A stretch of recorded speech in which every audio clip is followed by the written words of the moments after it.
அதுக்கு பெருசாக இப்போ குதிர்னு பேர். குதிரைக்குள்ளே ஒரு பாதி குதிருக்கு வந்து கட்டி அதை போட்டுட்டு கொட்டையை நீக்கி நார் வச்சு இவ்வளவு புளியை உள்ளே போடணும். அதுக்கப்புறம் கருப்பட்டியை வந்து தட்டி ஒரு 10-20 கருப்பட்டி வட்டு அதை தட்டி உள்ளே போடணும். போட்டு ஒரு பாதி குதிரைக்கு தண்ணி ஊற்றி 24 மணி நேரம் இறைச்சிங்கன்னா அந்த பழுப்பு கலரில் உள்ள அந்த கிழங்குல வந்து இந்த புளியோட எசன்ஸும் கருப்பட்டி எசன்ஸ் சேர்ந்து திருநெல்வேலி அல்வா கலர் இருக்கும். இப்படி வச்சு பார்த்தீங்கன்னா திருநெல்வேலி அல்வா மாதிரியே இருக்கும். சாப்பிட்டிங்கன்னா 2 ஹவர்ஸில் லூஸ் மோஷன் போகும். இதையெல்லாம் நாங்கள் சாப்பிட்டு பார்த்துருக்கோம். படுத்துட்டு இருக்கும்போது திடீர்னு எனக்கு சாப்பாடுன்னா எங்கள் காலத்தில் சாப்பாடெல்லாம் தினமும் சமைக்கிறதுலாம் கிடையாது. காலையில் முந்தின நாள் செஞ்சு பழைய சாதம் இருக்கும், சோளச்சோறு இருக்கும். அடிபத்தினா அதுக்கு இப்போ சீவச்சோறு சொல்லுவான். சீவச்சோறுக்கு ஒரு சின்ன பீஸ் போட்டு பால் எப்படி மாடு இருக்கனால தயிர் கிடைக்கும். தயிரும் சீவச்சோறும் போட்டு தான் நான் அந்த ஒரு 6-7 ஆண்டுகள் படிக்கும்போது காலையில் சாப்பிடுவேன். அப்புறம் தாங்க முடியாமல் ஒரு இடத்துல எங்கள் அம்மாக்கிட்ட பொங்கச்சோறு போட முடியாமல் நீ எதுக்கா நீ பெற்ற அப்படின்னு கேட்டேன். அது எங்கள் அம்மா ஒரு பேசாமல் இருந்தேன். அது ஒன்றும் சொல்லாமல் எப்படியோ கடனோட வாங்கி ஒரு பிடி அரிசி மட்டும் வச்சுருந்தேன். அந்த ஒரு பிடியை வந்து போட்டு சமைச்சு அரிசியும் பருப்பு சாதம், கோயம்புத்தூர் ஜில்லாவில் உள்ளவங்க தான் தெரியும், நீங்கள் லெமன் ரைஸ் சொல்லுவீங்க, இல்லை அது அரிசியும் பருப்பு சாதம் செஞ்சு பள்ளிக்கூடத்துக்கு போகிற அன்றைக்கி மட்டும் அந்த பாத்திரத்துக்குள்ளே போட்டு எங்கள் அம்மா அனுப்புவாங்க. மற்ற நேரத்தில் கிடைக்காது. சாயங்காலம் கொள்ளு, தட்டைப்பயிறு, பச்சைப்பயிறு, சுண்டல், அதான் நைட் சாப்பாடு. இப்போ போகும்போது ஊருக்குள்ளே பள்ளிக்கூடம் கிடையாது, மின்சாரம் கிடையாது, டாய்லெட் கிடையாது, குடிநீர் கிடையாது. பக்கத்தில் ஒரு கிலோமீட்டர் தூரத்தில் ஒரு ஊரில் போய் படிக்கிறோம்னா அங்கே வந்து தனியார் பள்ளிக்கூடம், ப்ரைவேட் வாத்தியார் ஒருத்தர் இருக்கிறாரு, கல்யாணசாமி நாடு இருந்தார். ஊருக்கு கோயிலை விட்டு தனியாக மொட்டமே ஒரு மொட்டை மண்டபம்னு ஊருக்கு நடுவில் மண்டபம் வந்துச்சு. அந்த மண்டபத்தில் வந்து தரைப்பகுதி இந்த ஹைட் இருக்கும், பூரா தூசி பறந்துட்டுருக்கும். ஸ்கூலுக்கு வர வழியில் வந்து மாடு சாணம் போட்டுருந்தேன். சாணத்தை வந்து ஒரு கூடையில் நாங்கள் அள்ளிட்டு வந்து அதை அப்படியே கரைச்சி விட்டு முதல்ல சாணம் போட்டால் சாணத்தில் புகை வரும். சாணம் போட்டு பார்த்துக்கினேன் நீங்கள், மாடு சாணம் போட்ட உடனே அதில் ஒரு புகை வரும். அதை பாரு அந்த ஒரு அம்மா பார்த்துக்கங்க. சாணம் போட்டு அந்த புகையோடு அந்த சாணத்தை எடுத்துகிட்டு போய் கூடையில் போட்டு பிசைஞ்சு கரைச்சி அதை வந்து மெழுகி விட்டு அது காஞ்சதுக்கப்புறம் அதுதான் உட்காந்து ஒரு 30 பேர் நாங்கள் படித்தோம். அப்படி 1ஆம் கிளாஸுக்கு 1 ரூபா, 2ஆம் கிளாஸுக்கு 2 ரூபா, 3ஆம் கிளாஸுக்கு 3 ரூபா, 4ஆம் கிளாஸுக்கு 4 ரூபா, அப்புறம் 5ஆம் கிளாஸுக்கு நேராக ஸ்கூல் பள்ளிக்கூடத்துக்கு போகணும். அந்த காலத்திலேயே வந்து ஒரு மேத்ஸில் ஜீனியஸாக இருந்தவர். நான் பல இடங்களில் இந்த கதை சொல்லியிருக்கேன். எங்கள் பசங்க கோச்சிக்குவாங்க, இது எங்கே போனால் இதையே சொல்லிட்டுங்களான்னு. இருந்தாலும் பரவாயில்ல, மன்னிச்சுக்க, இங்கேயும் சொல்கிறேன். ராம்ஜியான்னு சொன்னால் சந்தோஷமாக இருக்கேன். கால் காசுக்கு 4 கத்திரிக்காய், 1 காசுக்கு எத்தனை கத்திரிக்காய்? இப்போ நான் சொல்கிறீங்களா? காசு வச்சுருக்கேன், ரெடியாக காசு வச்சுருக்கேன் சொன்னீங்கன்னா அது பாருங்கள், 1000 ரூபா கொடுக்குறேன்.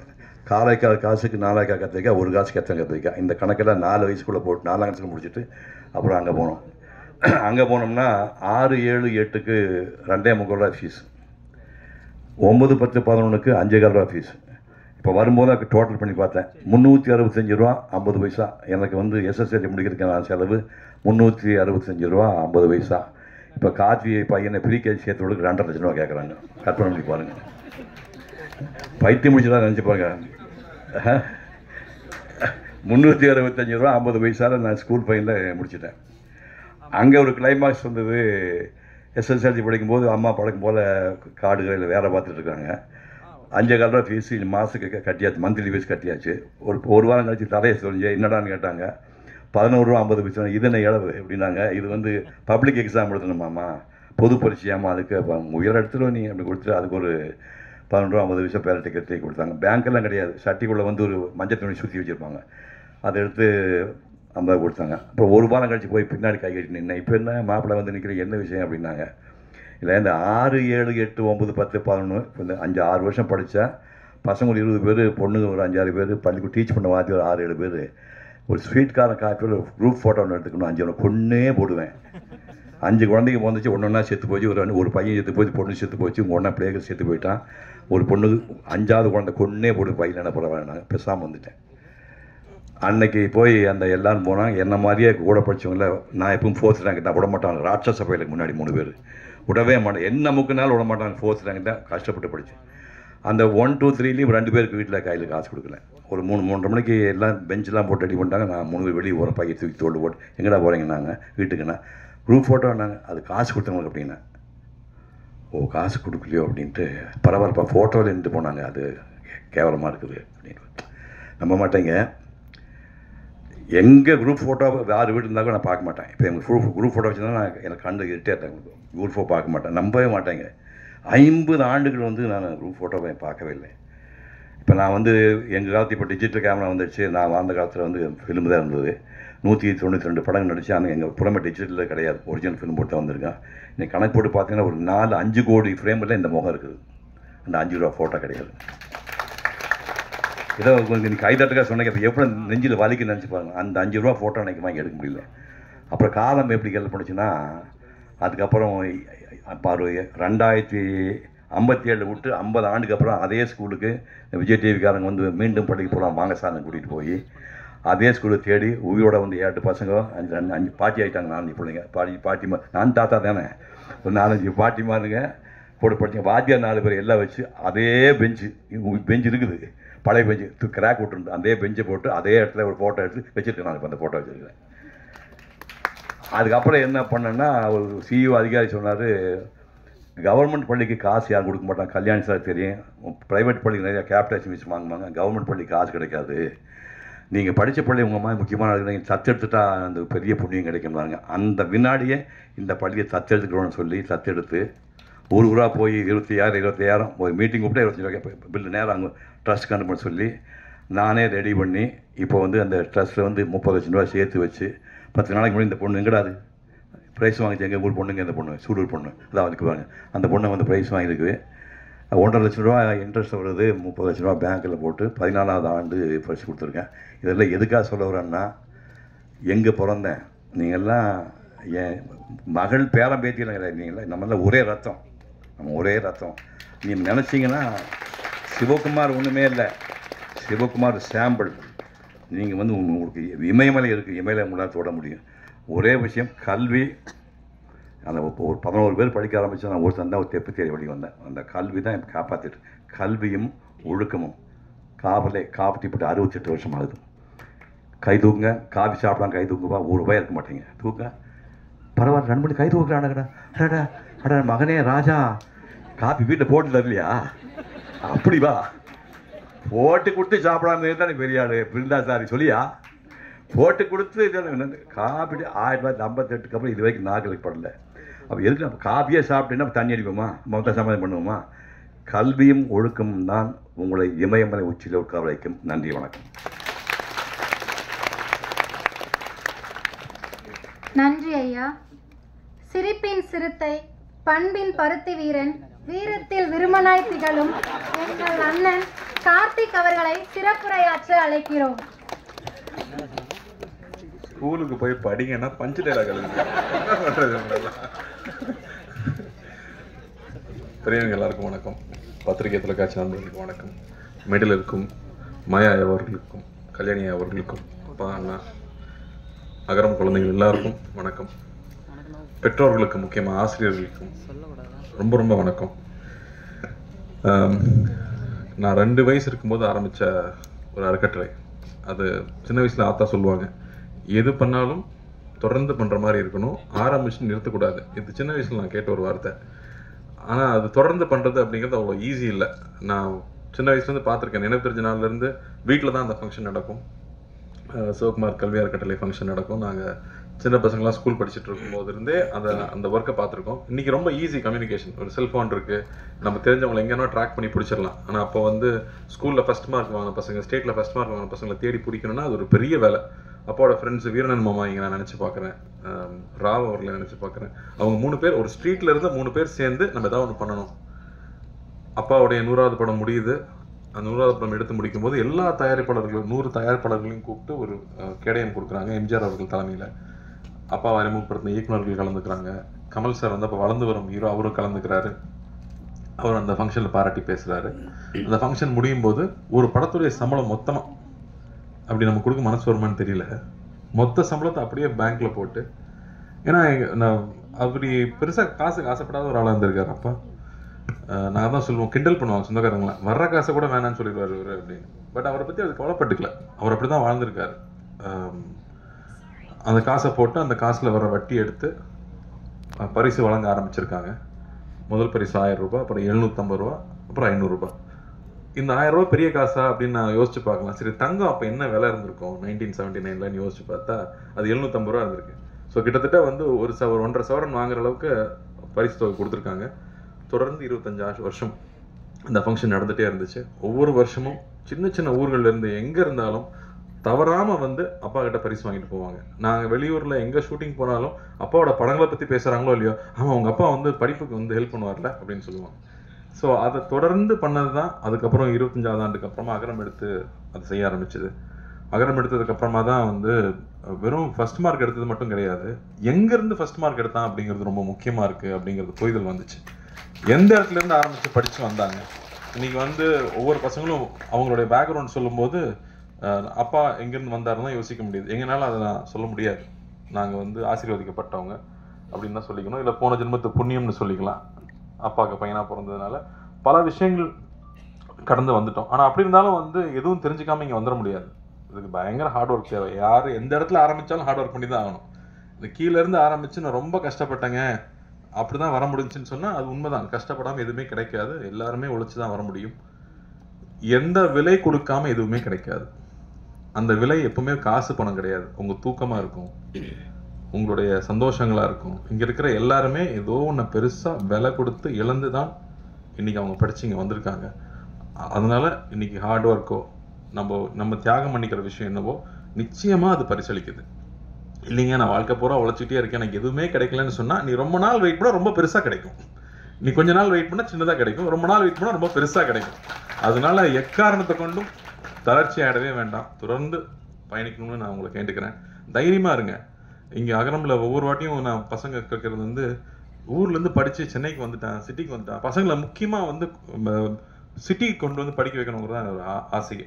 அங்க பக்கத்துல இருக்கிற காலேஜில் படிக்க வச்சிடலாமே அப்படின்னா அங்க இருந்து அங்க எக்ஸ்போசர் சின்னதா தான் இருக்கும். நேற்று யூடியூப்ல பார்க்கும்போது ஒருத்தர் சொன்னாரு, சார் நீங்க இந்தியாவில இருந்து சம்பாதிச்சா 1 லட்சம் சம்பாதிக்கிறீங்கன்னா அப்படியே அமெரிக்கா போனா 5 லட்சம் சம்பாதிக்கலாங்கிறாங்க. அப்ப சின்ன கிராமத்துல படிச்ச பையனுக்கு என்ன தெரிஞ்சுக்க முடியும்? அங்க இருக்கிற ஒரு கல்லூரியில படிச்சா அந்த அளவுக்கு தான் அறிமுகம் இருக்கும். ஆனா இங்க இருக்கிற பசங்க சென்னைக்கு வந்து படிக்கணும், பெரிய சிட்டில படிக்கணும் அப்படின்னு அகரம் முடிவெடுத்தது ஏன் அப்புறம் தான் எனக்கு புரிஞ்சுது. ஆனால் ஒரு சிக்கல் இருக்கு. இங்க வந்த உடனே கூட படிக்கிற பசங்க எல்லாம் பயங்கரமா ட்ரெஸ் பண்ணிருப்பானுங்க, இல்ல இங்கிலீஷ் பட்டைய கிளப்பானுங்க. அது நல்ல இங்கிலீஷா இருக்கான்னு தெரியாத அளவுக்கு நமக்கு இங்கிலீஷ் தெரியாது. அவனும் சுமார் இங்கிலீஷ் தான் பேசுவான். ஆனா நம்மளா வந்து ஓவரா அவனை பார்த்து பயப்படுவோம். ஸ்கூல்ல இருக்க வரைக்கும் நம்ம கூட தெரிஞ்ச பசங்க கூட இருந்திருப்போம். ஆனா காலேஜ் போனோடனே பார்த்தா எல்லா ரகமான பசங்களும் வருவாங்க. அப்போ பயங்கர இன்ஃபீரியாரிட்டி காம்ப்ளெக்ஸ் வரும். சிட்டில படிச்சுட்டு போன எனக்கே இன்ஃபீரியாரிட்டி காம்ப்ளெக்ஸ் வந்துச்சுன்னா அப்புறம் கிராமத்துல இருந்து படிச்சு வர பசங்க இன்ஃபீரியாரிட்டி காம்ப்ளெக்ஸ் இருக்காம போயிடுமா? தயவு செஞ்சு அதெல்லாம் வச்சுக்காதீங்க. 1 வருஷம் 2 வருஷம் கஷ்டமா இருக்கும். அதுக்கப்புறம் அவங்களோட பெட்டரா நீங்க ட்ரெஸ் பண்ணுவீங்க. ஏன்னா நான் பார்த்துருக்கேன், என் கூட படிச்ச பசங்க திருநெல்வேலிருந்து வருவானுங்க, அப்படியே நம்ம ட்ரெஸ்ஸிங் எல்லாம் பார்த்துட்டே இருப்பானுங்க. 3rd இயர் வரும்போது பார்த்தா நம்மளோட பெட்டரா ட்ரெஸ் பண்ணுவானுங்க. டே எங்கடா இதெல்லாம் வாங்குறீங்க அப்படின்னு கேட்டா அவன் அவ்வளோ ஷார்ப்பா இருப்பான். ஸோ எது வேணும்னு நீங்க ஃபிக்ஸ் பண்ணிட்டீங்கன்னா போதும். நான் இந்த அளவுக்கு ஸ்டைலா பேசணும், நான் இந்த அளவுக்கு இந்த சப்ஜெக்ட்ல ஷார்ப்பா இருக்கணும், இதுல தான் நான் அச்சீவ் பண்ண போறேன்னு ஒரு டார்கெட் ஃபிக்ஸ் பண்ணுங்க. டார்கெட் ஃபிக்ஸ் பண்ணாம இருந்தா எதுவுமே கிடைக்காது. என்ன வேணும் அப்படின்னு கேட்டா இங்க கிடைக்குது. இந்த பிரபஞ்சம் அதுதான் சொல்லுது. ஸோ என்ன வேணும் அப்படிங்கறத மட்டும் கிளியரா முடிவு பண்ணிட்டீங்கன்னா அப்புறம் உங்களுக்கு வந்து ஸ்டாப் பண்ற எதுவுமே கிடையாது. நீங்க பாட்டுக்கு போயிட்டே இருக்கலாம். ஏன்னா நான் 25 வயசு, எங்க அப்பா எனக்கு சொன்னது அதுதான், 25 வயசுக்குள்ள வாழ்க்கையில் என்ன பண்ண போறேன்னு முடிவு பண்ணிடு அப்படின்னாரு. நானும் 18 வயசுல இருந்து யோசிக்கிறேன் என்ன பண்றதுன்னே புரியல. எல்லாரும் வந்து நம்ம பையன் ஒருத்தவங்க தானே, இங்க யாரு பிரச்சனை நீ தானே, பேசிக்லி லைக் நான் அப்பவே தெரிஞ்சது இன்ஜினியர். அதை ஃபர்ஸ்ட் எதை கத்துக்கிறோமோ இல்லையா ப்ராஜெக்ட் டைப் பண்ணும்போது பேசிக்லி லைக் வந்துடும். ஸோ என்ன நானும் உண்மை இன்ஜினியரிங் தான் படிக்க வச்சாங்க. எப்படி என்ன கனவுல எங்க அண்ணன் வந்து ஃபேக்டரி ஆரம்பிப்பாரு, அதுல போய் நாம அப்படி சின்ன முதலாளியா சேர்ந்துடலான்ற ஒரு நினைப்புல அது நடக்கல. அதுக்கப்புறம் என்ன பண்றதுன்னு தெரியல. அப்புறம் தான் சரி, ஏதாவது நீ வாழ்க்கையில முன்னுக்கு வரணும்னா படிச்சாகணும், நம்மளா ஒரு பாதையை தேர்ந்தெடுத்துக்கணும்னு போனேன். அப்போ நான் இன்ஜினியரிங் படிச்சு முடிச்சதுக்கு அப்புறமா ஒண்ணு தெளிவா புரிஞ்சுது, எனக்கு வந்து இன்ஜினியரிங் எல்லாம் பிடிக்கல, எனக்கு சினிமா பிடிச்சிருக்கு. அது சொல்றதுக்கு ரொம்ப வெக்கமா இருந்துச்சு, ஆனா அதை சொல்லிதான் ஆகணும். எங்க அண்ணனுக்கெல்லாம் அவ்வளவு இன்ட்ரெஸ்ட் கிடையாது, எனக்கு பிடிச்சிருந்துச்சு. ஸோ நான் தைரியமா அப்பா கிட்ட சொல்லிட்டு இல்லப்பா நான் திரும்பி வரேன், நான் சினிமாவில் ட்ரை பண்ண போறேன், கத்துக்கணும்னு தான் நினைச்சேன். எதுவுமே எனக்கு தெரியாது, கத்துக்கணும்னு ஆசைப்பட்டு வந்தேன். ஆனா இதுதான் அப்படின்னு நான் முடிவு பண்ணதுக்கு அப்புறமா எனக்கு எல்லாமே நடந்துச்சு. அது வரைக்கும் நான் ஆவரேஜ் ஸ்டூடெண்டா இருக்கிறது ரொம்ப கொடுமை. ஞானவேல் சார்ட்ட நான் பேசியிருக்கேன். நல்லா படிக்கிற பையனை பாராட்டுவாங்க, நல்லா படிக்காத பையனை திட்டுவாங்க, ஆவரேஜ் மார்க் வாங்குறவன கண்டுக்கவே மாட்டாங்க. ரொம்ப கொடுமை இது. ஸோ இனிமே எது பண்ணாலும் பெஸ்டா பண்ணணும்னு முடிவு பண்ணது. எது பிடிக்குது, நான் அதை நோக்கி போகணும்னு முடிவு பண்ணதுக்கப்புறம் எல்லாமே மாறிச்சு. அதனால என்ன வேணுங்கிறத சீக்கிரமா டிசைட் பண்ணுங்க. கொஞ்சம் கஷ்டமான வேலை தான், ஆனால் அது சீக்கிரமா டிசைட் பண்ணிட்டீங்கன்னா அது நிச்சயமா நமக்கு கிடைக்கும். தொடர்ந்து படிங்க. கல்வி பெரிய ஆயுதமா இருக்கு. இங்க வந்து ஒவ்வொருத்தரும் அவங்களோட எக்ஸ்பீரியன்ஸ் ஷேர் பண்ணும்போது, நாங்கள் அகரமுக்கு வரும்போது ஒவ்வொரு வாட்டியும் அது புதுசா இருக்கும். ஏன்னா இப்போ யூடியூப்குள்ள போனீங்கன்னா என்ன வாட்ச் புதுசா வந்திருக்கு, எந்த கார் புதுசா வந்திருக்கு, அவன் என்ன ட்ரெஸ் வாங்கினா, இதை பத்தியே தான் நியூஸ் வந்துட்டு இருக்கு. ஏன்னா நம்ம அதை தான் தேடி தேடி பார்க்குறோம். ஆனா நீங்க இந்த மாதிரியான செய்திகளை இப்போ கல்யாணி சொன்னாங்க இல்லையா, இதெல்லாம் ஷார்ட்டா வந்து அட்லீஸ்ட் 100 மில்லியன் வியூஸ் போகணும். அப்பதான் மக்களுக்கு இதை பத்தி தெரியும். நமக்கு வந்து பகுதி நேர உதவி கிடைக்கிற பள்ளிகளை பத்தி நமக்கு தெரியுமா, தெரிஞ்சுக்கணும்னு நினைச்சிருக்கோமா? இந்த மாதிரி விஷயங்கள் தான் இங்க ஷார்ட்ஸா கட் பண்ணி தயவு செஞ்சு பாப்புலர் பண்ணணும்னு நான் கேட்டுக்கிறேன். ஏன்னா அதெல்லாம் மக்களுக்கு தெரிஞ்சுக்கணும். இல்லாட்டி நமக்கு என்னென்ன விஷயங்கள் இருக்கு சமுதாயத்துல நடக்குதுங்கிறது நமக்கு தெரியாம போயிடுது. ஸோ அது ரொம்ப அவசியம்னு பாக்குறேன். இங்க ஒவ்வொரு தடவை வரும்போதும் ஒவ்வொருத்தரும் பகிர்ந்துக்கிற விஷயங்கள் நமக்கு மறுபடியும் புது புது விஷயங்களை கற்றுக் கொடுத்துட்டே இருக்கு. இதெல்லாம் நம்ம சமுதாயத்தில் இருக்கான்னு தெரிஞ்சுக்கிட்டே இருக்கு. மணிப்பூர்ல இருந்து ஒரு பாப்பா வந்து இங்க பேசுச்சு. அது இங்கிலீஷ்ல பேசுச்சு. அது என்ன பேசுன்னு எல்லாருக்கும் தெரிஞ்சிருக்குமான்னு தெரியலையான்னு தெரியல. அதுக்காக நான் ஒரு வாட்டி சொல்லணும்னு நினைக்கிறேன். எங்க ஊர்ல வந்து பிரச்சனை நடக்குது. எங்க ஊர்ல வீட்டை விட்டு வெளியில போக முடியல.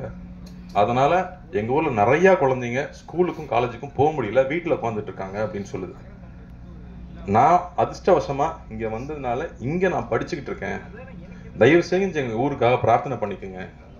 தயவு செஞ்சு எங்க ஊர்ல இருக்கிற குழந்தைங்களுக்கு மறுபடியும் பள்ளிக்கும் கல்லூரிக்கும் போறதுக்கு வழிவகுக்குங்க அப்படின்னு சொல்லி அந்த பாப்பா கேட்டுக்கிச்சு. அதை நம்ம அந்த சிச்சுவேஷன் நம்மளால உணர முடியுமா? நம்ம வந்து தமிழ்நாட்டில் இருக்கோம், அதெல்லாம் என்னன்னு நமக்கு தெரியல. ஆனா அங்கிருந்து படிப்புக்காக அந்த பொண்ணு இங்க வந்திருக்கு. இதே மாதிரி நேபாளில இருந்து வந்த கதைகள் நான் வந்து என் ஒய்ஃப் சொல்லி கேள்விப்பட்டிருக்கேன். அங்கிருந்து வந்து படிக்க முடியாது, தப்பிச்சு வரணுங்கிறப்ப லேக் எப்போ உறையுமோ, அங்க ஒரு லேக் இருக்குமா, அந்த லேக் உறைஞ்சா கல்லாயிருமா.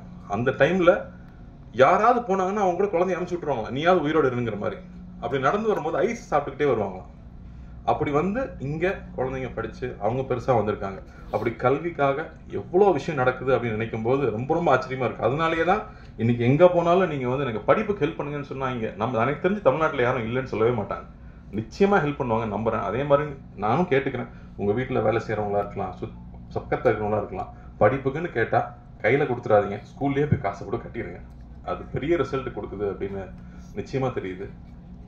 அதுக்கப்புறம் என்னோட பொண்ணுக்கு வந்து ஒரு ப்ராஜெக்ட் இருந்துச்சு. அப்பா சொன்ன மாதிரி காஸ்ட்லியான ஸ்கூல் தான். பட் எனக்கு ரொம்ப ஆசையா இருக்கும், கிளாஸ்மேட்ஸ் வந்து எல்லா தரப்பு குழந்தைகள் பழகணும்னு ஆசையா இருக்கும். அப்படி அவங்களுக்கு ஒரு ப்ராஜெக்ட் இருந்துச்சு. ஒரு கவர்மெண்ட் ஸ்கூல்ல போய் அங்க இருக்கிற குழந்தைங்க கிட்ட ஒரு ப்ராஜெக்ட் பண்ணி அவங்க இன்ட்ராக்ட் பண்ணி, நீ ஏன் ஸ்கூலுக்கு வர்றதுக்கு உனக்கு ஏன் பிடிக்குது, உங்க அப்பா ஸ்கூலுக்கு அனுப்பலன்னா நீ எப்படி சண்டை போட்டு வருவ அப்படின்னு கேட்கறது ஒரு ப்ராஜெக்ட். அதுல தன் வயசுல இருக்கிற குழந்தைகள் கூட போய் அங்க உட்கார்ந்து பேசி அவங்க ஒரு ப்ராஜெக்ட் பண்ணிட்டு வந்தாங்க. அதுக்கப்புறமா ஒரு ப்ராஜெக்ட் வச்சு எக்ஸ்பிளைன் பண்ணாங்க. அப்போ வந்து ரொம்ப இன்ட்ரெஸ்டிங்காக ஒரு விஷயம் நடந்துச்சு. எஜுகேஷன்னா என்ன அப்படிங்கிற கேள்வியை கேட்குறாங்க, பாப்பா கிட்ட கேட்குறாங்க. அது சொல்லுது, சக மனுஷனை மதிக்க கற்றுக் கொடுக்குது அப்படின்னு. சரி, அப்போ ஓகே, அப்போ அது எவ்வளோ முக்கியமாக இருக்குது அந்த விஷயம் அப்படிங்கும்போது எனக்கு ரொம்ப ரொம்ப பெருமையாக இருந்துச்சு. ஸோ அந்த புரிதல் எல்லாருக்கூடையும் போய் பழகிறப்ப தான் கிடைக்குது. அதனால நாமளும் குழந்தைகளை எல்லாருக்கூடையும் பழகிறதுக்கான சந்தர்ப்பங்களை ஏற்படுத்தி கொடுக்கணும். அப்போதான் தன்னுடைய வாழ்க்கையை தனக்கு கிடைச்ச விஷயங்களை மதித்து நேரான வழியில் அப்பா சொன்ன மாதிரி அந்த டிசிப்ளினும் அந்த கல்வியை நோக்கி போகிற உழைப்பும் ரொம்ப முக்கியமாக இருக்கும். ஸோ அதை நாமளும் செய்யணும்னு நான் கேட்டுக்கிறேன். வாய்ப்பளித்ததுக்கு நன்றி. ரொம்ப ரொம்ப சந்தோஷம். அகரம் தம்பி தங்கைகள் எல்லாருக்கும் என்னுடைய வாழ்த்துக்கள். தைரியமாக இருங்க. இன்னைக்கு எந்த காம்ப்ளெக்ஸும் வச்சுக்காதீங்க. ஒருத்தனுக்கு 1 வருஷத்துல கிடைக்கும், ஹார்ட் ஒர்க் பண்ணால் நமக்கு 5 வருஷத்துல கிடைக்கும், இல்லை 10 வருஷத்துல கிடைக்கும். ஒர்க் பண்ணுங்க, எவ்வளோ லேட் ஆகுதோ அந்த அளவுக்கு போனஸ் பெருசாக கிடைக்கும். அவ்வளோதான்.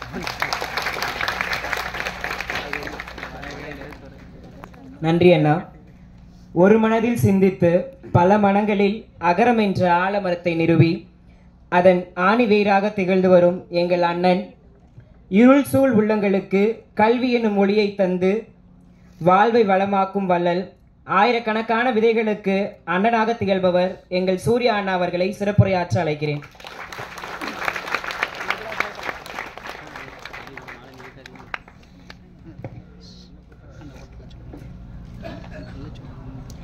மரியாதைக்குரிய மாயா அவர்களுக்கும் கல்யாணி அவர்களுக்கும் அப்பாவுக்கும் கார்த்தி, இங்கே வந்திருக்கிற பத்திரிகை தொலைக்காட்சி ஊடக நண்பர்கள், அகரமில் இருக்கிற என்னோட தங்கைகள், தம்பிகள், பெற்றோர்கள், ஆசிரியர்கள், பெரியவங்க அத்தனை பேருக்கும் வணக்கம் சொல்லிக்கிறேன்.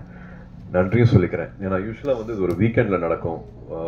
வேறு சில காரணங்கள்னால, தவிர்க்க முடியாத காரணங்கள்னால ஒரு வீக் டேயில் வைக்க வேண்டியதாகிடுச்சு. பட் இருந்தும் அரங்கம் எங்கேயுமே வந்து குறையாமல் எல்லாமே நிறைஞ்சு அத்தனை பேரும் இங்கே இதுக்காக உங்களோட நேரத்தை கொடுத்ததுக்கு வந்து எல்லா மரியாதை கலந்த நன்றியை நான் தெரிவிச்சுக்கிறேன். ஃபர்ஸ்ட்டு 45 வருஷம் ஆயிடுச்சு, கிட்டத்தட்ட 45 இயர்ஸ்.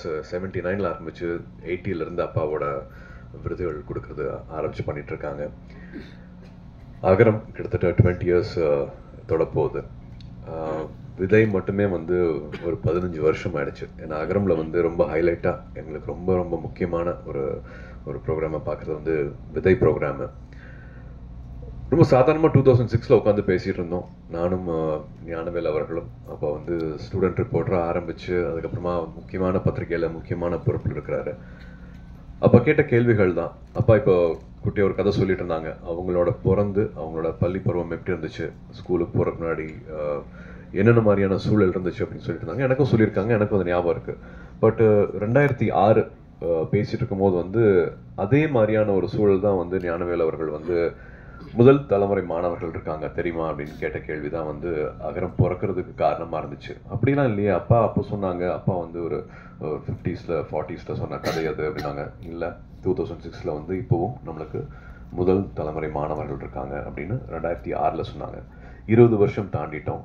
இப்போவும் ஒரு மாதத்துக்கு 3000 ரூபாய் கூட சம்பாதிக்க முடியாத சூழலில் ஒரு குடும்பம் இருக்காங்க. அதில் அப்பா, அம்மா, தம்பி, தங்கச்சின்னு வந்து ஒரு 5 பேர் 4 பேர் இருக்கிற குடும்பத்திலும் கூட ஒரு நாளைக்கு 100 ரூபா கூட சம்பாரிச்சு முழுசாக எடுத்துகிட்டு வர முடியாத குடும்ப சூழ்நிலையிலிருந்து வர மாணவர்கள் அவங்களோட அந்த போர் குணம் இருக்கிறியா, அது வந்து நான் வந்து அதுக்கு தலை வணங்குறேன். அப்படி தான் பார்க்குறேன். இங்கே வந்திருக்கிற தம்பிகளையும் தங்கைகளையும் வந்து அந்த போர் குணத்தோடு தான் நான் அவங்கள பார்க்குறேன். நாங்கள் இருக்கிற இடம் வந்து ரொம்பவே ரொம்பவே வசதியான ஒரு இடத்துல இருந்துட்டு நாங்கள் பண்ணுற சாதனைகள், இந்த மேடை எனக்கு வந்து கிட்டத்தட்ட இப்போ ஒரு 49 வயசாச்சு. நிறைய பேர் பத்திரிகையில் நண்பர்கள் எல்லாருமே வாழ்த்து சொன்னீங்க, அதுக்கு நான் இந்த சமயத்தில் நன்றி சொல்லிக்கிறேன். பட் இவ்வளோ வருஷம் கழிச்சு இந்த மேடை கிடச்சிருக்கு. பட் இந்த மேடை இந்த சாதனையெல்லாம் வந்து இந்த 17-18 வயசில் நீங்கள் பண்ணியிருக்கிற, அதுவும் எந்த வசதியும் இல்லாமல் நீங்கள் எதிர்நீச்சல் போட்டு வந்திருக்கீங்க இல்லையா, அந்த சாதனை வந்து நாங்கள்லாம் இப்போ இருக்கிறத விட ரொம்ப ரொம்ப உயர்வானது, ரொம்ப மிகப்பெரியது. அதனால நீங்கள் இன்னொரு 20 வருஷம் 30 வருஷம் கழிச்சு உங்களை பார்க்கும்போது வந்து நீங்கள் தொடப்போகிற உயரம் வந்து மிக மிக உயரமான ஒரு இடத்த தான் வந்து போய் அடைய போகிறீங்க. அந்த நம்பிக்கையோட மட்டும் நீங்கள் நிச்சயமாக நீங்கள் பயணிக்கணும் அப்படின்னு நான் விருப்பப்படுறேன். விதை திட்டம் வந்து நான் சொன்ன மாதிரி இப்போது கிட்டத்தட்ட 5200 மாணவர்களுக்கு மேலே வந்து அவங்களோட தொட முடிஞ்சிருக்கு, அவங்களோட வாழ்க்கையை மாற்ற முடிஞ்சிருக்கு. இந்த வருஷம் மாணவர்கள் எண்ணிக்கையும் சேர்த்தா கிட்டத்தட்ட அந்த மாதிரி மாணவர்கள் வந்து 6000 பேரோட வாழ்க்கையை வந்து அகரம் மூலமாக மாற்ற முடிஞ்சிருக்கு. இது அவங்களோட ஒவ்வொருத்தவங்களோட வாழ்க்கை முறை மட்டும் இல்லாமல் அவங்களோட குடும்ப சூழலாகட்டும், அவங்க எங்கேருந்து வராங்களோ அந்த கிராமங்களாகட்டும், அவங்களுக்கெல்லாம் வந்து ஒரு வழிகாட்டியாக இருந்திருக்காங்க. ஸோ அது வந்து ஒரு ரிப்பிள் எஃபெக்ட் மாதிரி ஒருத்தவங்களுக்கு வழிகாட்டுறது வந்து அவங்க குடும்பத்தில் இருக்கிற தம்பி தங்கைகளாகட்டும், அவங்க வீட்டில் இருக்கிறவங்களாகட்டும், தெருவில் இருக்கிறவங்களாகட்டும், அவங்க கிராமத்தில் இருக்கிறவங்களாகட்டும், எல்லாருக்குமே வந்து ஒரு அவேர்னஸ் கிடைக்குது, ஒரு விழிப்புணர்வு கிடைக்குது. இதுக்கப்புறமா இது பண்ணலாமா, இதுக்கப்புறமா இங்கே போகலாமா, இவங்க இருக்காங்களா, இவங்ககிட்ட கேட்கலாமா, இவங்க நம்மளுக்கு வழிகாட்டுவாங்களா, மெட்ராஸில் ஒரு அண்ணா இருக்காங்க, ஒரு அக்கா இருக்காங்களா அப்படிங்கிற மாதிரி ஒரு ரிப்பிள் எஃபெக்ட் மாதிரி தான் வந்து இந்த 20 வருஷம் வந்து ரொம்ப அழகாக கடந்திருக்கு அப்படின்னு சொல்லுவேன். இது வந்து அகரம் இருக்கவங்கனால மட்டும் கிடையாது. இந்த நல்லுள்ளம் வந்து அத்தனை பேர்கிட்டும் வந்திருக்குது. உங்களுக்கே தெரியும், விதை திட்டம் வந்து முதல் தலைமுறை மாணவர்கள் அரசு பள்ளியில் படிச்சுட்டு வரவங்க, அவங்களுக்கு வந்து ஒரு தலைமை ஆசிரியர் வந்து ஒரு லெட்டர் மாதிரி கொடுப்பாங்க. 8ஆவதுலேருந்து 10ஆம் 12ஆவது வரைக்கும் நான் உங்களை பார்த்துருக்கேன். இது தகுதியான மாணவர் மாணவி அப்படிங்கிற மாதிரி லெட்டர் கொடுப்பாங்க. ஒரு 10,000 கிட்டத்தில் லெட்டர் வரும். பட் அதுலேருந்து நாங்கள் ஒரு 1500 எடுத்து அப்புறமா அது வந்து ஒரு 700 500 மாதிரி மாறும். ஸோ இந்த ப்ராசஸ்க்கு வந்து ஹெல்ப் பண்ணுறது வந்து அத்தனை பேர், அப்பா அம்மா ஆசிரியர், அந்த ஊருக்கு வழிகாட்டுறவங்க. தடையுமே இருக்காது, ஒரு அட்ரஸ் இருக்காது, வழித்தடம் இருக்காது.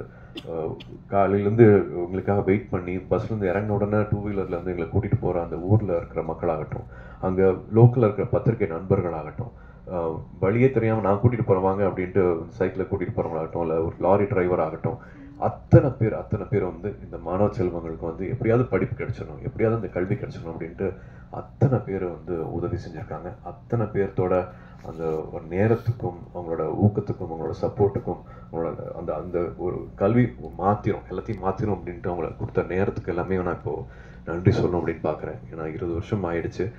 அதில் இன்னும் ரொம்ப முக்கியமானது வந்து 350 காலேஜஸ்க்கு மேலே எங்களுக்கு வந்து ஹெல்ப் பண்ணியிருக்காங்க, யூனிவர்சிட்டிஸ் வந்து ஹெல்ப் பண்ணியிருக்காங்க. அதில் வந்து தொடர்ச்சியாக வந்து 350ல் எல்லார் பேரையும் என்னால் இப்போ சொல்ல முடியல. பட் எல்லாத்தையும் ஒவ்வொருத்தரையும் வந்து ஒரு நன்றியோடு பார்க்குறோம். அகரத்தில் இருக்கிற அத்தனை பேரும் அவங்க எல்லாத்தையும் வந்து நன்றியோடு பார்க்குறோம்.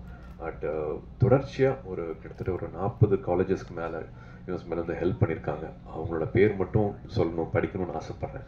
அதுக்கு மட்டும் எனக்கு ஒரு நிமிஷம் கொடுக்கணும்.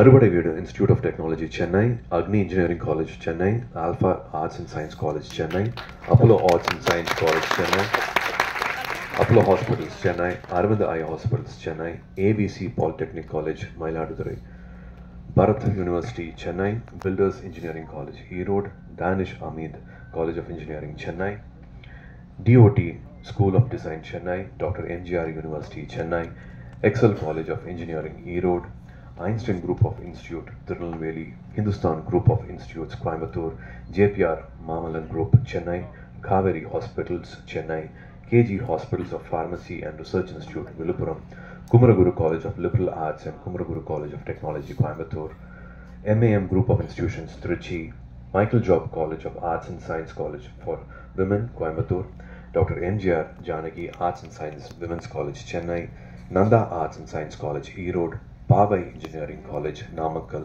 PPG College of Nursing Coimbatore, PSNA Engineering College Dindigul, Rajalakshmi Group of Institutions, Rajalakshmi Engineering College, Rajalakshmi Institute of Technology, Rajalakshmi College of Nursing Chennai, Ranganayaki Engineering College Virudhunagar, Rover College Engineering Perambalur, RVS College of Arts and Science Coimbatore, RVS Kumaran Arts and Science College Dindigul, Sriram Engineering College Chennai, Shankara College of Chennai, Shankara College of Science and Commerce Coimbatore, Satyabama Institute of Science and Technology Chennai, Saptagiri Group of Institutions Dharmapuri, Savita Engineering College Chennai, SSM College of Engineering Kumarapalayam, SKR College of Engineering Chennai, Sri Krishna Group of Institutions Coimbatore, Sri Subramanya College of Engineering Palani, SRM Institute of Science and Technology Chennai, Vale Tech University Chennai, Wales Institute of Science, Technology and Advanced Studies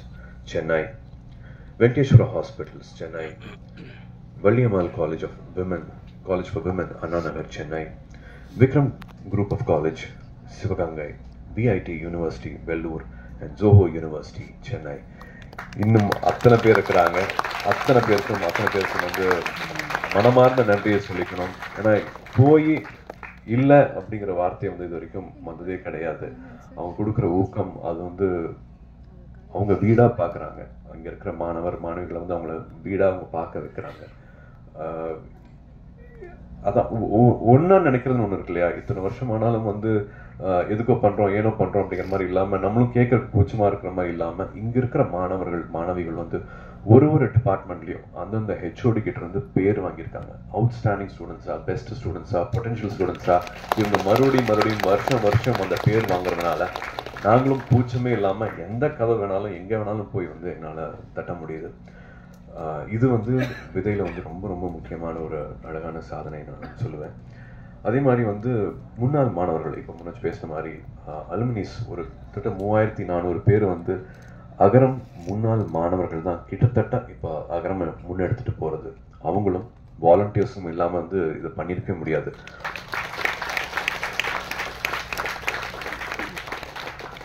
அத்தனை புது விஷயங்களும் இது வேண்டாம், இது பண்ணலாம் அப்படின்ட்டு அகரமை புதுப்பிக்கிறது வந்து அகரம் முன்னாள் மாணவர்கள் அலுமினைஸும் வந்து தன்னாளவர்களும். அவங்களோட இன்னும் ஸ்பெஷல் ப்ராஜெக்ட் பார்த்தா வந்து தை அப்படின்னு சொல்லுவேன், வழிகாட்டிகள் சொல்லுவேன். ஜவாது மலையில் வந்து மலைப்பகுதிகளை இப்போ நீங்கள் பேசுகிற மாதிரி கேட்ட மாதிரி வந்து அங்கே இருக்கிற மலைப்பகுதிகளில் கிட்டத்தட்ட ஒரு 100 ஸ்கூலில் வந்து ஃபெலோஷிப்பில் வந்து அங்கே டீச்சர்ஸாகவே ஜாயின் பண்ணியிருக்கிறாங்க. முன்னாள் மாணவர்கள் வந்து அங்கே கிட்டத்தட்ட ஒரு 60 பள்ளிகளுக்கு மேலே வந்து மறுபடியும் அதை புதுப்பிச்சு மறுபடியும் அவங்க மாணவர்கள் சேர்க்கையை அதிகரித்து அங்கே வந்து 1 வருஷம் 2 வருஷத்துக்கு மேலே அந்த சூழ்நிலை வந்து ரொம்ப வேற மாதிரி. அங்கே வந்து அங்கேயே தங்கணும், அந்த சமூகத்துக்கூட பழகணும், ஃபோன் வசதிகள் இருக்காது, அங்கே தான் தங்க முடியும், அடிக்கடி வெளியில் வந்துட்டு போக முடியாது. ஒரு இது மாதிரி நான் சொன்ன மாதிரி வந்து ஸ்கூலுக்கு வராத பழக்கமே இல்லாதவங்களை வந்து மறுபடியும் பள்ளி படிப்பு கூட்டிகிட்டு வருதுங்கிறது வந்து சாதாரண விஷயமே கிடையாது. அவங்களெல்லாம் கூப்பிட்டு கேட்டிருக்கோம், என்ன எப்படி இதை பண்ணுறீங்க, அகரம் என்ன சொல்லி கொடுத்துருக்கு, அகரம்னா என்ன அப்படின்னு கேட்கும்போது ஒவ்வொருத்தங்க ஒரு விஷயம் சொன்னாங்க. அதில் ஒரு தங்கை வந்து அகரம் தான் நான் தான் அகரம் அப்படிங்கிற மாதிரி சொல்லிச்சு. என்ன சொல்கிறேன் புரியல அப்படின்னு சொன்ன கேட்கும்போது, இல்லை சூழல் வந்து எல்லாமே ரொம்ப சேலஞ்சிங்காக இருக்கும், எதுவுமே வந்து கிட்டத்தட்ட எதுவுமே சரியாக இருக்காது, சுற்றி இருக்கிறது எல்லாமே தப்பாக இருக்கும், பட் எல்லாத்துலேயும் என்ன நடந்தாலும் வந்து எப்படி வந்து ரெசிலியன்ஸோடு இருக்கிறது, எப்படி நம்பிக்கையோடு இருக்கிறது, எப்படி பாசிட்டிவாகவே இருக்கிறது, வாழ்க்கையில் எது பெருசு அப்படிங்கிறத வந்து முடிவு பண்ணிட்டு எது வேணும் அப்படிங்கிறத வந்து தீர்மானிச்சுட்டு அதை நோக்கி மட்டுமே போகணும், எந்த காம்ப்ரமைஸும் பண்ணிக்காம நம்ம நினைச்சதை அடையிறது எப்படி அப்படிங்கிறது வந்து அகரம் சொல்லி கொடுத்துருக்கு. நான் தான் அகரம் தான் நான் அப்படிங்கிற மாதிரி சொல்லிச்சு. அது ஒவ்வொரு மாணவிக்கும் ஒவ்வொரு மாணவனுக்கும் அகரம் இருக்கிற அத்தனை பேருக்கும் வந்து அது ஒரு எடுத்துக்காட்டு மாதிரி இருந்துச்சு அவங்க சொன்ன அந்த வார்த்தை. அது நம்ம லைஃப்லையும் அது ரொம்ப ரொம்ப வேணும் அப்படின்னு நினைக்கிறேன். எந்த பொசிஷனில் ஆரம்பத்தில் இருந்தாலும் சரி, நடுவில் இருந்தாலும் சரி, ஃபேடிங்கான ஒரு கெரியர் கிராஃப்ல வந்து ஒரு ஃபேடு வரும், அந்த டைம்லையும் சரி, நிச்சயமாக எல்லாமே வந்து சரியாக போகாது, நிறைய விஷயங்கள் வந்து நம்ம எதிர்பார்க்காத மாதிரி போகும், நெகட்டிவிட்டி வந்து ரொம்ப அதிகமாக இருக்கும். பட் அந்த டைமில் பாசிட்டிவான விஷயங்களை மட்டுமே நினைக்கிறது, பாசிட்டிவாக மட்டுமே பேசுறது. ஏன்னா we can always choose to complain, மற்றவங்களை பற்றி தப்பாக பேசுறதோ, இது சரியில்லை அது சரியில்லைன்னு சொல்கிறதுக்கோ, இல்லாட்டி எடுத்தோடனே கான்வர்சேஷனில் முதல் வார்த்தையே வந்து எது வந்து தப்பாக நடந்துட்டுருக்கோ அதை பற்றி ஆரம்பிக்கிறது வந்து நிறைய பேருக்கு வந்து அது பழக்கமாக இருக்கலாம். எல்லாத்தோட வாழ்க்கையிலும் நிறையா கசப்பு இருக்கலாம், பட் அதெல்லாத்தையும் மறந்து நல்லது மட்டுமே பேசுவோம், ஆக்கப்பூர்வமாக மட்டுமே இருப்போம். நம்மளோட ஃப்ரெண்ட்ஸும் சரி, நம்மளோட வளர்ச்சிக்கு மட்டுமே நம்ம வந்து மற்றவங்களுக்கு உதவியாக இருப்போம், நம்மளுக்கு வழிகாட்டியாக இருப்போம் அப்படின்னு அகரமில் ஒவ்வொரு மாணவியும் இந்த வயசில் நினைக்கிறாங்க அப்படின்னா அவங்க ரொம்ப அழகான சூழலில் வந்து வளர்ந்துட்டு இருக்காங்க அப்படின்னு நான் நினைக்கிறேன்.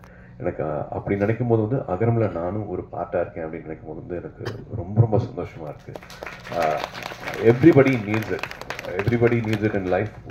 ஒரு வாட்டியும் வந்து கசப்பான அனுபவங்கள் வரும்போது வந்து அதை தகர்த்துட்டு பாசிட்டிவாக நினைக்கிறது வந்து ரொம்ப ரொம்ப முக்கியம். கார்த்தியும் சொன்ன மாதிரி வந்து எது ஆகணும் அப்படின்னு நம்ம ஏங்கி தவிக்கிறோமோ அதுவாகவே ஆகும், அது நிச்சயமாக ஆகும். It's a crime to think small, it's a crime to dream small அப்படின்னு நினைக்கிற மாதிரி மைண்டு வந்து ஒரு ஸ்டியரிங். நம்ம எண்ண ஓட்டங்கள் என்னவா இருக்குதோ அதை நோக்கி நிச்சயமாக எல்லாமே அதை நோக்கி போகும், அதை நிச்சயமாக அடையும். நான் ஏற்கனவே திரும்பி சொல்லியிருக்கேன், ஸ்கூல்லையும் சரி காலேஜ்லேயும் சரி நான் எதுவுமே நான் சாதிச்சது கிடையாது, எதுவுமே நான் பண்ணது கிடையாது. ஒரு 3 வருஷம் கவர்மெண்ட் இண்டஸ்ட்ரிக்கு போனேன், அதுவும் வந்து ஒரு சின்ன சலிப்பு தட்டுச்சு. ஒரு சின்ன குடும்ப சூழ்நிலை, திரும்பி ஒரு யூட்டர்ன் எடுத்தேன். நான் படித்த படிப்புக்கும் என்னோட வேலை அனுபவத்துக்கும் சம்மந்தமே இல்லாமல் நான் 5 நாளுக்கு முன்னாடி நினைக்கல கேமரா முன்னாடி நான் நிற்பேன் அப்படின்ட்டு ஒரு சடனாக ஒரு லைஃப்பில் ஒரு யூட்டர்ன் அடிக்க ஆரம்பித்தேன்.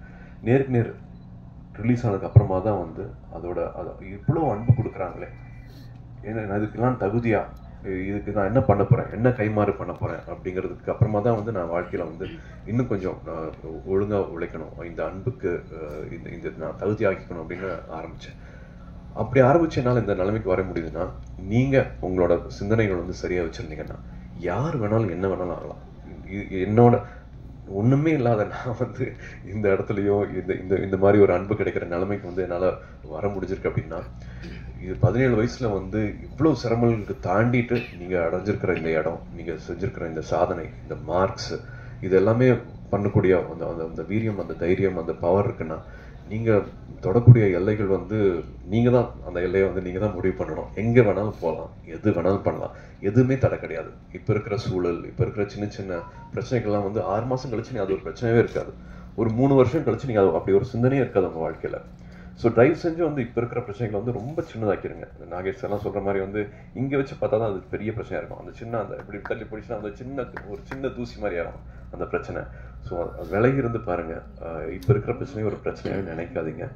Only think positive, have only positive thoughts. வாழ்க்கை இன்னும் ரொம்ப அழகானது. வாழ்க்கையை நிறைய நம்பிக்கை வைங்க. நினைக்கிற விஷயங்களை நிச்சயமாக நம்ம சாதிக்க முடியும். ஐயா சொன்ன மாதிரி வந்து அப்பாவும் சொன்ன மாதிரி வந்து அப்பா 20 வருஷத்துக்கு முன்னாடி வந்து சூலூரில் ஆரம்பிச்சிருக்காங்க. ஸ்கூல் மேனேஜ்மெண்ட் கமிட்டி எஸ்எம்சின்னு சொல்கிறேன், பள்ளி மேலாண்மை குழு வந்து ரொம்ப ரொம்ப முக்கியமான அழகான மாற்றங்களை கொண்டுட்டு வந்துட்டு இருக்கு. 2 வருஷமும் அந்த மாற்றங்களை பார்த்துட்டு இருக்கோம். அதுக்கும் நான் வந்து இங்கே இருக்கிற மாணவர்களுக்கு நான் நன்றி சொல்லிக்கிறேன். அந்த தன்னார்வல் குழுவுக்கும் வந்து நான் நன்றி சொல்லிக்கிறேன். ஏன்னா இவங்களோட அந்த இணை மூலமாக தான் வந்து பெரிய பெரிய மாற்றங்கள் நடந்துட்டு வந்துட்டு இருக்குது. ஒவ்வொருத்தரும் பள்ளியில் திரும்பி நம்மளோட நேரத்தை செலவழிக்கிறது ரொம்ப முக்கியமான ஒரு விஷயமா இருக்குது.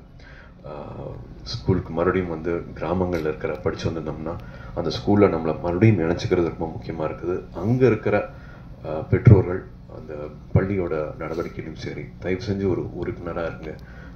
பெரிய மாற்றங்கள் வந்து 2 வருஷமாக பார்த்துட்டு இருக்கிற நம்பிக்கையில் சொல்கிறேன். கல்விங்கிறது வந்து ஒரு ஆயுதம், கல்விங்கிறது வந்து கேடயம். நம்ம இப்போ பார்த்த மாதிரி இவ்வளோ சேஞ்சஸ் பார்த்துட்டு இருக்கிற மாதிரி, மணிப்பூர்ந்து வந்துருக்கிற தங்கை சொல்கிற மாதிரி நம்ம ரொம்ப கொடுத்து வச்ச வாழ்க்கையை நம்ம இங்கே வாழ்ந்துட்டுருக்கிறோம். கல்வி வந்து எல்லாருக்குமே கிடைக்கணும். அப்போ பேசுகிற மாதிரி இல்லாமல் இப்போவும் முதல் தலைமுறை மாணவர்கள் இருக்காங்க. இது சேரிட்டி கிடையாது, இது வந்து ரெஸ்பான்சிபிலிட்டி, இது நம்மளோட பொறுப்பு. அகரம் வந்து உங்களோடது. இது எப்பவும் தொடர்ந்து போகிறதுக்கு எல்லாரும் ஊர் கூடி தேர் எடுப்போம். எல்லாருக்கும் ரொம்ப ரொம்ப நன்றி. இந்த நேரம் கொடுத்ததுக்கு ரொம்ப ரொம்ப நன்றி. வணக்கம்.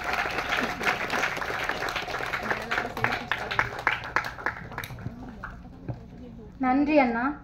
விழாவின் இறுதியாக நன்றியுரையாற்ற அகரத்தின் இந்நாள் மாணவி எம்ஜிஆர் ஜானகி கலை கல்லூரியில் 3ஆம் ஆண்டு இளங்கலை தமிழ் படிக்கும் செல்வி மகாலட்சுமி அவர்களை மேடைக்கு அன்போடு அழைக்கிறோம்.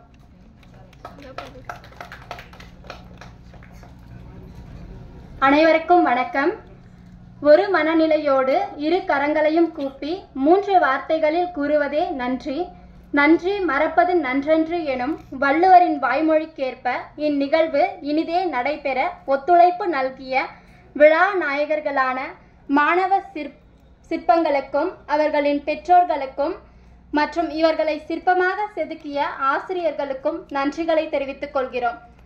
இந்நிகழ்வில் பெரும் பங்காற்றிய அகரம் முன்னாள் மாணவர்களின் சங்கத்து உறுப்பினர்களும் ஓவிய கலைஞர் திரு மாயா மகாதேவன் ஐயா அவர்களுக்கும், தலைமை ஆசிரியர் திரு பிரகாஷ் அவர்களுக்கும், சிறப்புரை ஆற்றிய திரு கல்விமணி ஐயாவிற்கும், திருவண்ணாமலை மாவட்ட